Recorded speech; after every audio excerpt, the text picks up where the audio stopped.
Teman-teman, di sesi Ramadan kali ini sering ada yang bertanya, Ustaz, kan ada hadis yang menyampaikan bahwa setan itu diikat. Tapi kenapa kemudian saat di Ramadan masih ada orang yang tergerak berbuat maksiat? Pengaruhnya dari mana? Sementara setannya diikat, tapi masih terdorong untuk berbuat maksiat. Baik, hadis itu sangat populer, terutama di Al-Bukhari di kitab As-Siyam, dan disampaikan bahwa Nabi SAW pernah menyampaikan atau bersabda, "Idza jaa Ramadan, futihat abwabul jannah." Kemudian, "Wa ughliqat abwabun nar, wa suffidatis syayatin." Jika sudah tiba bulan Ramadan itu, maka pintu-pintu surga dibuka, dibentangkan.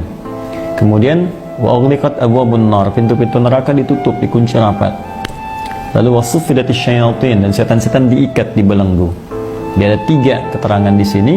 Yang pertama, pintu surga dibuka. Kedua, pintu neraka kemudian ditutup rapat. Yang ketiga, setan-setan dibelenggu.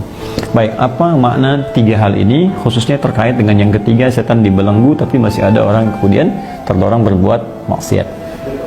Di sini ada 2 pendapat di kalangan para ulama.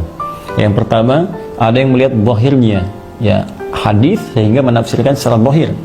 Pintu surga dibuka, memang dibuka saat Ramadan penuh, surga dibuka, pintu dibuka, sehingga terasa kekuatan-kuatan, kenikmatan untuk ibadah, aroma-aroma untuk bisa mendekat kepada Allah.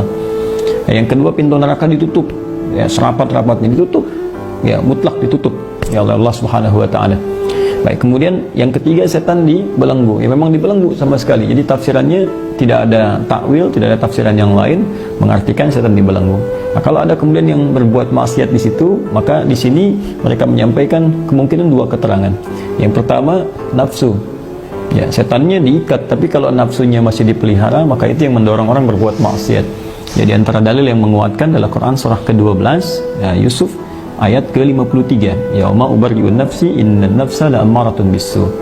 Saya bukan orang suci, tapi dalam diri saya ada nafsu, dan nafsu cenderung mengarahkan pada keburukan.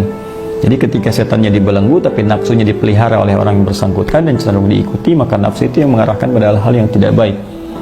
Nafsu untuk berbuat maksiat, nafsu untuk berlebihan mencari makanan saat buka tapi tidak kemakan, nafsu untuk mengumpulkan makanan saat sahur sehingga saat dikumpulkan dimakan habis, ketinggalan sholat subuh, terlambat, bangun kesiangan. Itu nafsu yang diikuti.